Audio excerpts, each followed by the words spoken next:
نام اسلام ہے، جس کا مطلب ہی سلامتی ہے کہ یہ وہ راستہ ہے جس پر چلو گے تو سلامت رہو گے، اور ملک میں بھی سلامتی، آپس میں بھی سلامتی۔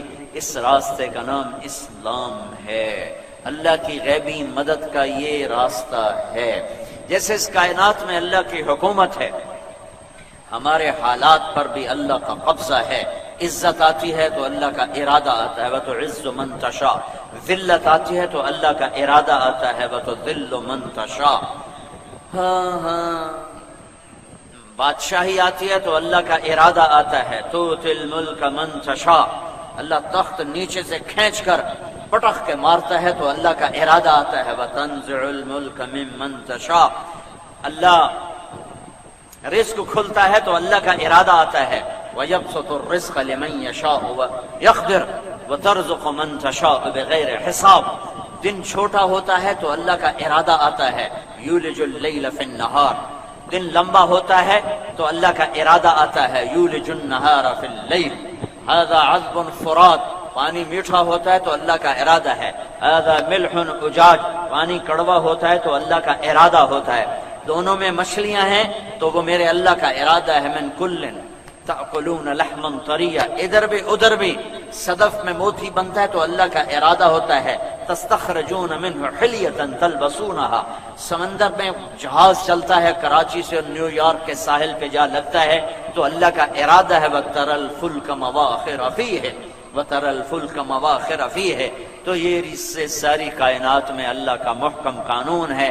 اس نے ہمیں بھی ایک قانون دیا ہے، ہمیں بھی ایک قانون دیا ہے، اس میں ہمارے سارے مسائل کا حل رکھا ہے۔ میرے بھائیو، آج پوری امت، عرب و عجم، طاقتور کمزور، ہر قسم کے مصائب کی چکی میں ایسے پس رہے ہیں جیسے دانہ چکی کے دو پارٹ میں پستا ہے۔ اور وجہ اس کی یہ ہے کہ اپنے مسائل کو حل کرنے کے لیے صرف پیسے کو بنیاد بنایا ہے، صرف طاقت کو بنیاد بنایا ہے، اللہ اور اس کے رسول کو نکال کے باہر بٹھا دیا ہے، اور خود سر جوڑ کے مسائل حل کرنے میں لگے ہیں۔ نہ پہلے کبھی ہوئے، نہ آج ہوگے، نہ آئندہ ہوں گے، کہ ان الملک للہ، ان الامر کلہ للہ، ان القوۃ للہ جمیعا، ان العزت للہ، ان الملک للہ، ان الامر للہ، الخلق والامر واللیل والنہار وما سکن فیہما للہ وحدہ۔ مخلوق اللہ کی، حکومت اللہ کی، روح اللہ کی، جسم اللہ کا، دن رات اللہ کے، کائنات اللہ کی۔ یہاں وہ ہوتا ہے جو اللہ چاہتا ہے۔ ابھی اللہ نے ہمارے لیے مدد کے دروازے کھولنے کا ارادہ نہیں کیا تو ذلت پستی، ذلت پستی، ذلت پستی۔ اللہ نے ہمیں قانون دیا ہے۔ کیا قانون ہے؟ انتم الاعلون ان کنتم مؤمنین، تم ایمان بناؤ، تمہیں عزت دینا تیرے اللہ کا کام ہے۔ وکان حقا علینا نصر المؤمنین، تم ایمان بناؤ، مدد کرنا تیرے رب پر واجب ہے۔ میرے بھائیو، بڑا مجمع ہے، اکثر نوجوانوں کا مجمع ہے۔ اس وقت دو چیزیں کر لو، دو چیز جو پورے قرآن کا خلاصہ ہے۔ اللہ نے سورہ یوسف کو کہا ہے، احسن القصص نحن نقص علیک احسن القصص۔ میرے حبیب، آپ کو سب سے خوبصورت کہانی سنو، قرآن ویسی خوبصورت ہے، تو قرآن کی سب سے خوبصورت کہانی سنو۔ کیا یوسف کی کہانی سناتا۔ اذ قال یوسف لأبیہ انی رأیت 11 کوکبا والشمس والقمر رأیتهم لی ساجدین۔ سورہ یوسف بے شمار حسن و جمال ہے۔ اس کو جو سب سے خوبصورت قصہ فرمایا ہے، اس میں بے شمار حکمتیں ہیں، اس میں سے ایک بتا رہا ہوں، ایک جو میرے آپ کے مسائل کا حل ہے، پورے عرب و عجم کے مسائل کا حل ہے۔ اس آیت میں اللہ نے اس سارے قرآن کو دو لفظوں میں جمع کر کے پیش کر دیا۔ سارا قرآن دو لفظوں میں، سارے قرآن کا خلاصہ دو لفظ، کہ میں اس دنیا میں اللہ سے تعلق ٹھیک رکھوں تو اللہ میرے ساتھ، اور اللہ کے بندوں سے تعلق ٹھیک رکھوں تو اللہ کے بندے میرے ساتھ۔ یہی میری کامیابی ہے، یہی میری کامیابی ہے۔ میرا ایک رخ اللہ کی طرف ہے، ایک رخ اللہ کے بندوں کی طرف ہے، میں اللہ سے کیسے جڑوں اس کا بھی ایک راستہ ہے، اللہ کے بندوں سے کیسے جڑوں اس کا بھی ایک راستہ ہے۔ جو یہ کر لے گا، مرد عورت، دنیا بھی اپنی آخرت بھی اپنی۔ یوسف علیہ السلام نے لمبی قربانی، لمبی مشقت اٹھائی، لمبی قربانی دی، اور جب بھائی ذلیل ہو کر سامنے آئے اور اپنی خطا کا اعتراف کیا، تو یوسف علیہ السلام نے دو جملے بولے، دو جملے، میرے بھائیو، انہ من یتقی ویصبر، من یتقی ویصبر فإن اللہ لا یضیع اجر المحسنین۔ یہ سارے قرآن کا نچوڑ اور خلاصہ ہے۔ بھائیوں سے کہا، میرے بھائیو، جو تقوی اختیار کرتا ہے، تقوی کیا کرتا ہے؟ میرے اور اللہ کے تعلق کو قائم کرتا ہے۔ وَيَصْبِرْ، اور جو صبر کرتا ہے، صبر کیا کرتا ہے؟ وہ میرے اور بندوں کے درمیان تعلق کو قائم کرتا ہے۔ اللہ کا تعلق تقوی سے ملتا ہے، بندوں کا تعلق صبر سے ملتا ہے، منفی غلط رویوں پر صبر کرنے سے بندوں کا تعلق ملتا ہے۔ اور یہ دو رخ جب انسان کے مکمل ہوتے ہیں تو وہ پورا انسان بنتا ہے، اور ایسے انسان جب زیادہ ہو جاتے ہیں تو ایک پورا معاشرہ بنتا ہے، اور ایسے معاشرے کو اللہ اپنی رحمت کی چھاؤں میں ڈھانپ لیتا ہے۔ اب اس دو لفظوں کو اللہ نے سورہ یوسف میں بیان کیا، تقوی کو بیان کیا، صبر کو بیان کیا۔ تقوی کا قصے میں زلیخا کا قصہ بیان کیا کہ مصر کی حسین ترین لڑکی، اور یوسف علیہ السلام حسن کا شاہکار، اور سارے اسباب گناہ جمع کیے، ہر گناہ کے سبب کو پروان چڑھایا۔ وغلقت الابواب، دروازے بھی ایک نہیں کئی دروازے بند کیے۔ پھر اس کے بعد وقالت ہیت لک، اس جملے کو اللہ نے عجیب کی طرح ادا کیا ہے۔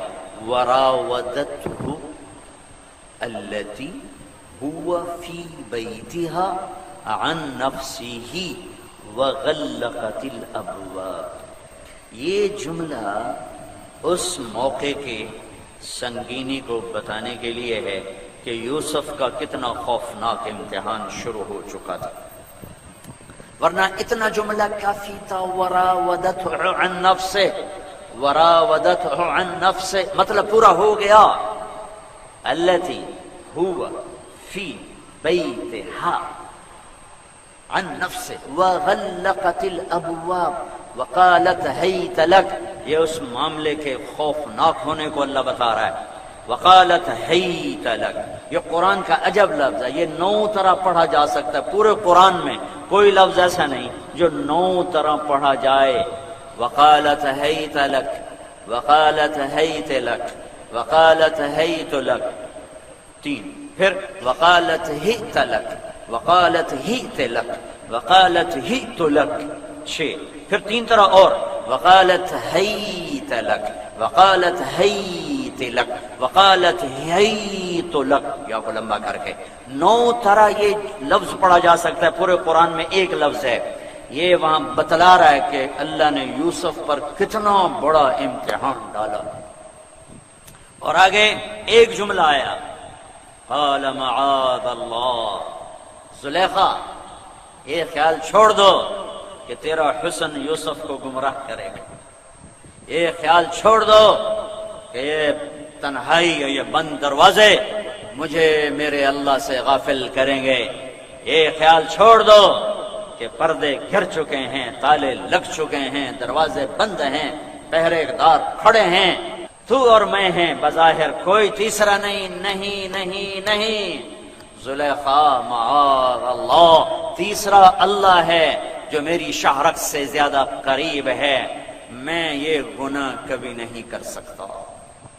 ہیت لک، ہیت لک، ہیت لک، ہیت لک، ہیت لک، ہیت لک، ہیت لک، ہیت لک، ہیت لک، یہ 9 بم ہیں، بم کہ تقوی کو پارا پارا کر دیں، پارسائی کی قبا چاک کر دیں، صبر کا بندھن توڑ کے رکھ دیں، ساری شہوتوں کو آگ لگا دیں، لیکن جواب آیا معاذ اللہ زلیخا، میرا اللہ مجھے دیکھ رہا ہے، یہ کام نہیں ہو سکتا۔ انہیں خبر ہے کہ دروازہ بند ہے، کچھ نہیں ہو سکتا اور یہ کوئی قدم بھی اٹھا سکتی ہے، تو اللہ کو بتایا کہ یا اللہ یہ یہاں تک بھاگنا میرا کام ہے، آگے راہ دینا نہ دینا تیرا کام ہے۔ وَاسْتَبَقَ الْبَابَ، سبق نہیں وَاسْتَبَقَ، دونوں نے دوڑ لگائی اور استبقا، ہر ایک چاہتا تھا کہ ایک چاہتا تھا میں نکل جاؤں اور دوسری چاری میں پکڑ لوں، یہ ہے استباق، سبق نہیں استبقا۔ وَاسْتَبَقَ الْبَابَ، ایک بھاگا کہ دروازے سے نکلوں، دوسری بھاگی کہ پکڑ کے کھینچ کے واپس لاؤں، تو آگے دروازہ بند ہے اور کوئی راستہ نہیں نکلنے کا۔ چوں ہی یوسف علیہ السلام دروازے پر آئے، ٹھک، تالے ٹوٹے، دروازے کھلے، پھر آگے بھاگے، تالا ٹوٹا، دروازہ کھلا، پھر آگے بھاگے، تالا ٹوٹا، دروازہ کھلا۔ کتنے دروازے تھے کوئی صحیح روایت کوئی نہیں ہے، کافی دروازے، بھاگے اور آخری دروازے پر مین گیٹ پر آئے تو زلیخا کا ہاتھ پیچھے پڑا اور اس نے کھینچا، کرتا پھٹا، اوپر سے خامد آیا، پینترا بدلا۔ ما جزاء من اراد باهلك سوءا الا ان يسجن او عذاب الیم، جو تیری بیوی پر بری نیت ڈالے، تیری بیوی کے بارے میں بری نیت رکھے اور اس کے عزت پہ ہاتھ ڈالے، اس جرم کی کیا سزا ہے؟ پینترا ہی بدل گئی۔ تو یوسف علیہ السلام نے بڑی تواضع سے کہا ہی راودتنی عن نفسی، حضور گورنر صاحب میں بے قصور ہوں، اس نے مجھے دعوت دی ہے تو میرے رب نے ایک بچے کو گواہ بنا دیا۔ شہد شاہد من اہلہا، بچہ بول پڑا ان کان قمیصہ قد من قبل فصدقت وهو من الکاذبین، کرتا دیکھو آگے سے پھٹا ہے تو یہ جھوٹا ہے، عورت سچی ہے۔ ان کان قمیصہ قد من دبر فکذبت وهو من الصادقین، اگر پیچھے سے پھٹا ہے یہ عورت جھوٹی اور یوسف سچا ہے۔ فلما رأى قميصه قد من دبر قال إنه من كيدكن إن كيدكن عظيم يوسف أعرض عن هذا واستغفري لذنبك إنك كنت من الخاطئين۔ کرتا دیکھا پیچھے سے پھٹا ہوا، کہا تو ظالم ہے، تو نافرمان ہے، تیرا مکر و فریب ہے، یوسف درگزر کرو۔ ایک بیچ میں بات کہوں، یوسف علیہ السلام نبی ہیں، ان پہ تہمت لگی گناہ کی، ایک بچے سے اللہ نے گواہی دلوائی، بچہ گواہ بنا، لیکن جا امت کی ماں ام المؤمنین میرے محبوب کی محبوب بیوی حضرت عائشہ پہ تہمت لگی تو کسی بچے سے، جبریل سے نہیں، اللہ خود گواہی دینے کے لیے آیا، اللہ خود گواہ بنا، اما عائشہ کی پاک دامنی کو بیان کرنے کے لیے اللہ گواہ بنا۔ اور علماء تفسیر فرماتے ہیں ان 14 آیات میں جتنا اللہ غصے سے بولا ہے، پورے قرآن میں مشرکین کے خلاف بھی اتنا غصے سے نہیں بولا جتنا ان آیات میں الزام لگانے والوں کے خلاف بولا ہے۔ ایک حدیث بھی سنا دوں، میرے نبی نے فرمایا جس نے کسی نیک عورت پہ تہمت لگائی،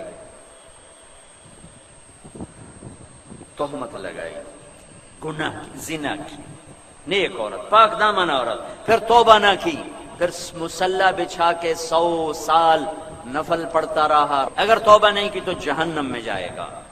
اللہ گواہ بن کے آئے، ادھر بچہ گواہ بنا۔ ایک بات بتائیے، ایک بات، اللہ سے جڑنا ہے تقوی، اور سب سے بڑا تقوی کیا ہے؟ گناہ سے بچنا۔ عبادت کرنا بڑا تقوی نہیں، گناہ سے بچنا بڑا تقوی ہے۔ جو یوسف علیہ السلام کا قصہ آیا ہے جس پر لفظ تقوی استعمال ہوا ہے، تو رات کی تہجد، دن کا روزہ نہیں، ذکر تسبیح تلاوت نہیں، ایک عورت نے گناہ کی دعوت دی، یوسف علیہ السلام پاکیزگی کا پیکر بن کے ظاہر ہوئے اور عفت پاک دامنی کا ہمالیہ پہاڑ بن کے سامنے آئے۔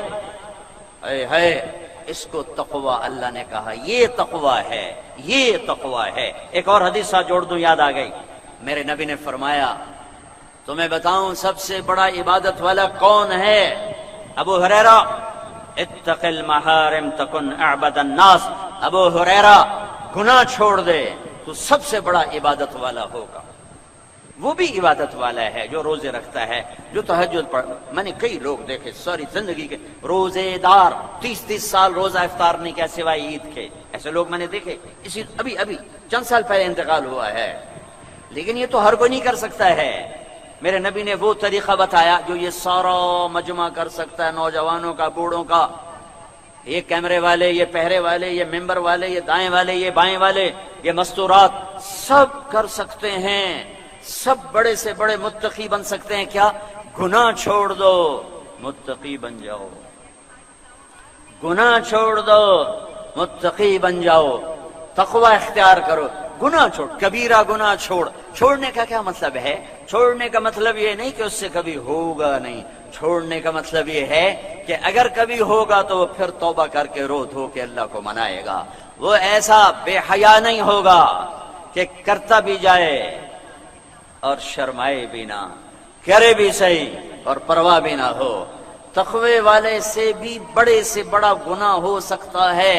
اس لیے لوگوں کی کمیاں مت اچھالو، لوگوں کی کمیاں مت اچھالو. نیک لوگ بھی خطا کر سکتے ہیں. پردہ ڈالنے کا حکم ہے، پردہ پوشی کا حکم ہے. ایک مجرم ہے عادی، اس کا حکم الگ ہے. نیک سے نیک آدمی، نیک سے نیک عورت سے گناہ ہو سکتا ہے. ہمیں پردہ پوشی کا حکم ہے کہ چھپاؤ چھپاؤ چھپاؤ.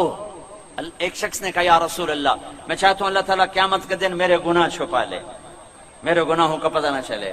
میرے نبی نے کہا تو اوروں کے عیب چھپایا کر، اللہ تیرے چھپائے گا. اوروں کے عیب چھپاؤ، اللہ تمہارے چھپائے گا. میرے بھائیو، اکثر نوجوان نظر آ رہے ہو. تقوی تقوی، گناہ چھوڑ دو، گناہ چھوڑ دو. کبھی ہو جائے توبہ کرو، کبھی ہو جائے توبہ کرو. کہ معاف کرنے کا دامن بڑا وسیع ہے. ایک مثال دیتا ہوں جو اللہ نے خود دی کہ میرے بندے اتنے گناہ کر کہ زمین بھر دے، سمندر بھی بھر دے. وہ بھی تو چھوٹے سے ہیں. 24,000 کلومیٹر کیا چیز ہے کہ ان پر اب طے لگا اور چڑھتے چڑھتے چڑھتے گناہوں کو چڑھاتا جا اور چاند تاروں کو بھر کے کالا کر دے. پھر یہ بھی تھوڑے ہیں، میرا خلا بہت بڑا ہے، اس خلا کو بھر دے. میری گلیکسیز بے شمار ہیں، ان گلیکسیز کو بھر دے. پھر یہ تھوڑی سی چیزیں ہیں، یہ تو 3% ہے. 97% میں اندھیرا ہے، اس میں نہ کوئی گلیکسی ہے، پتہ نہیں ہے، نظر کوئی نہیں آتی. صرف 3% نظر آتا ہے، 3%.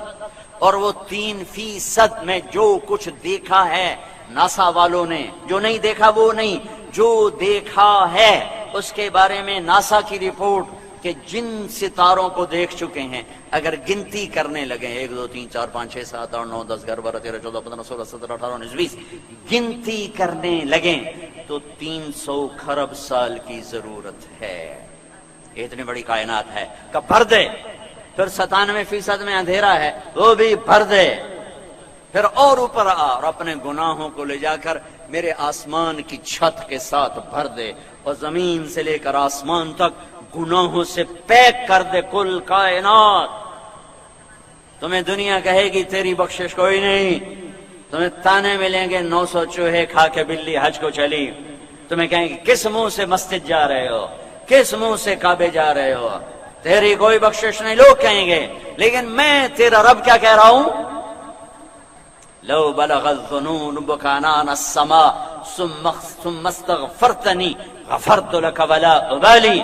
میرے بندے کر، آسمان کی چھت تک پہنچا، پھر ایک دفعہ تو کہہ دے یا اللہ معاف کر دو، میں سارے معاف کر دوں گا، سارے. کیا عجب اللہ ہے. یہ بھی نہیں کہتا کہ ہاں بھائی مجھے پہلے وعدہ کرو کہ آئندہ نہیں کرو گے، پھر معاف کروں گا، پہلے وعدہ کرو کہ آئندہ نہیں کروں. وہ کہتا جاؤ جاؤ بس ہو گیا، معاف ہو گیا. پھر اگلی بات اس سے بھی خوبصورت کہتا ہے ان استقالنی عقلت له. اور اگر پھر بھی کبھی توبہ توڑ بیٹھو اور پھر گناہ ہو جائیں تو پھر مایوس نہ ہونا.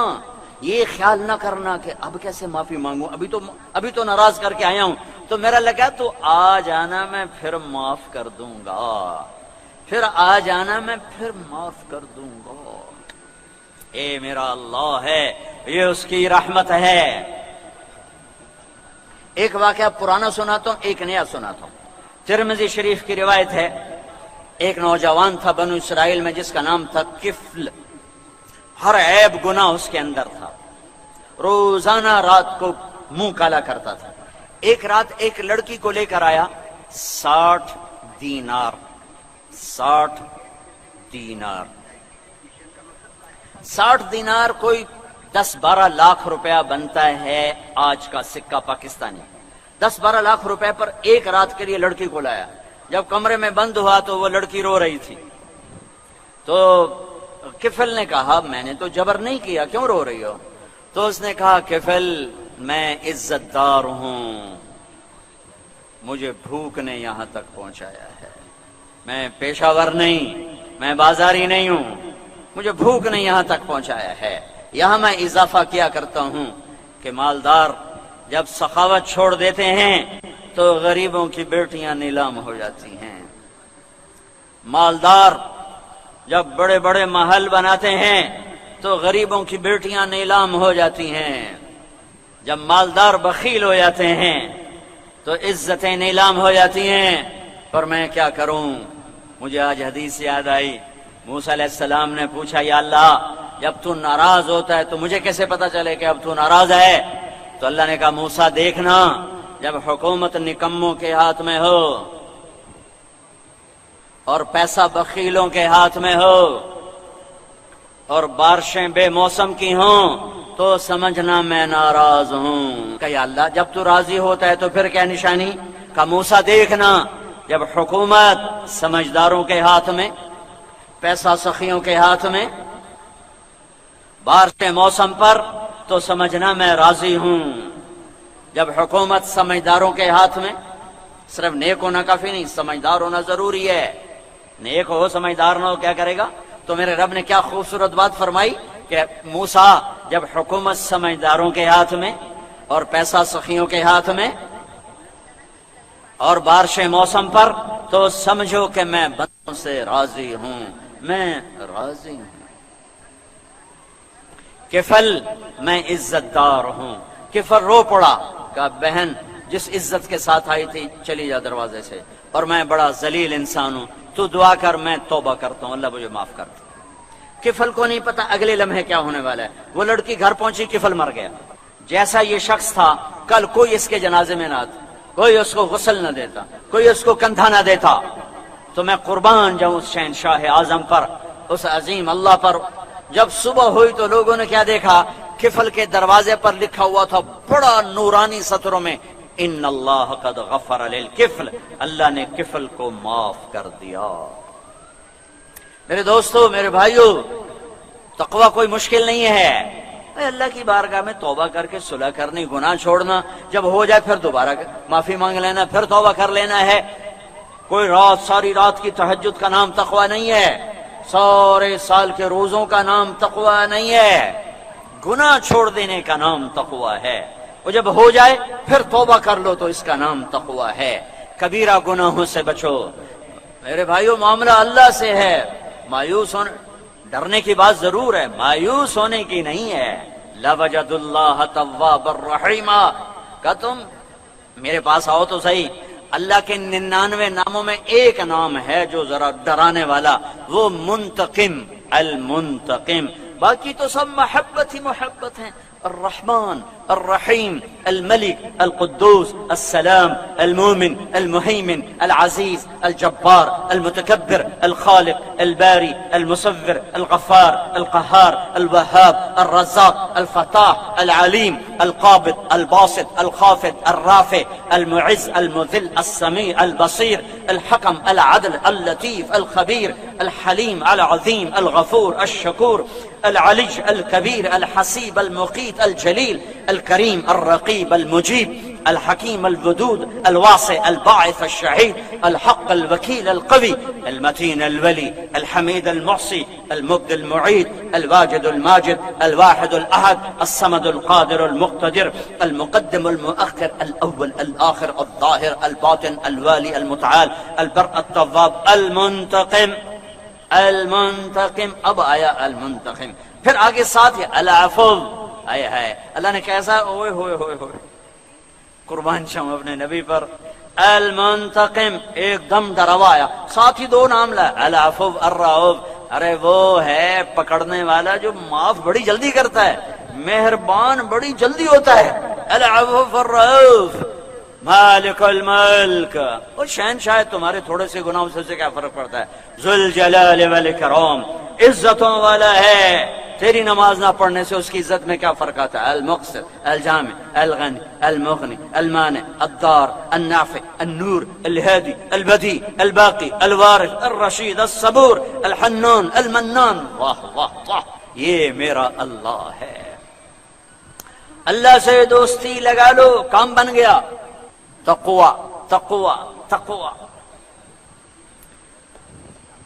دو چیزیں ہیں، دو چیزیں، ایک اللہ کی سے عبادات آ رہی ہیں، عبادات آ رہی ہیں، عبادات آ رہی ہیں، وہ بہت تھوڑی ہیں، نماز، روزہ، حج، زکوٰۃ، زکوٰۃ اور حج مالداروں کے لیے، نماز روزہ سب کے لیے، ایمان سب کے لیے، نماز روزہ کوئی معافی نہیں، ہاں روزہ میں پھر گنجائش ہے، مسافر ہو بعد میں رکھ لو، مریض ہو گئے بعد میں رکھ لو، نماز کی گنجائش کوئی نہیں، نماز کی گنجائش کوئی نہیں، مریض ہو پڑھنی ہوگی، مسافر ہو اچھا دو پڑھو، چھوڑنے کی اجازت نہیں ہے، نہیں کھڑے ہو سکتے بیٹھ جاؤ، بیٹھ کے نہیں بیٹھ سکتے لیٹ جاؤ۔ میں نے ہارٹ اٹیک میں کوئی 72 گھنٹے لیٹ کے نمازیں پڑھی، اور پہلے 48 گھنٹے صرف آنکھ کے اشارے سے نماز پڑھی، لیکن چھوڑ نہیں سکتے، کربلا قائم ہے، اور ظلم و ستم کی انوکھی داستان دھرتی کے صفحات پہ لکھی جا رہی ہے، زمین آسمان نے ایسا منظر نہ کبھی دیکھا نہ دیکھے گی، ایسی دکھ بھری داستان شاید ہی کسی امت نے دیکھی ہو، اور شاید ہی آئندہ کبھی ایسی داستان یا ایسی تاریخ دہرائی جائے۔ پاکیزہ ترین خون اللہ کے نام پہ آج قربانی پیش کر رہا ہے۔ نماز کا وقت آیا، ظہر جمعہ کا دن وقت داخل ہوا، امام حسین کو کیا ضرورت تھی اب نماز کا تکلف کرنے کی کہ جنگ شروع ہونے سے پہلے اونگ آئی، آنکھ لگ گئی، آنکھ کھلی، مسکرا پڑے۔ بہن زینب نے پوچھا یہ کون سا مسکرانے کا وقت ہے، موت سر پہ کھڑی ہے، فرمانے لگے بہن ابھی اللہ کے نبی کو خواب میں دیکھا ہے، فرما رہے ہیں بیٹا میں لینے کے لیے آ گیا ہوں، میں لینے کے لیے آ گیا ہوں، تو اب نماز نہ بھی پڑھتے تو کیا ہوتا، لیکن پھر لاہور والوں کو کون بتاتا کہ زیر خنجر بھی یہ پیغام سنایا ہم نے، یہ وہ نماز، یہ وہ حکم نہیں ہے کہ مصروف تھے چھوڑ دی، میٹنگ تھی چھوڑ دی، سفر تھا چھوڑ دیا، کام تھا چھوڑ، یہ وہ حکم، باقی ہر حکم کو آگے پیچھے کرو، روزے کو آگے پیچھے کر لو، آج زکوٰۃ کے پیسے نہیں اگلے مہینے دے دو، اگلے مہینے دے دو، اس دفعہ حج نہیں کر سکے اگلے سال کر لو، نماز نہ نہ نہ نہ نہ، ایک سجدے کا انکار کر کے شیطان مردود ہوا، روزانہ 5 دفعہ اللہ بلاتا ہے، لاہور کا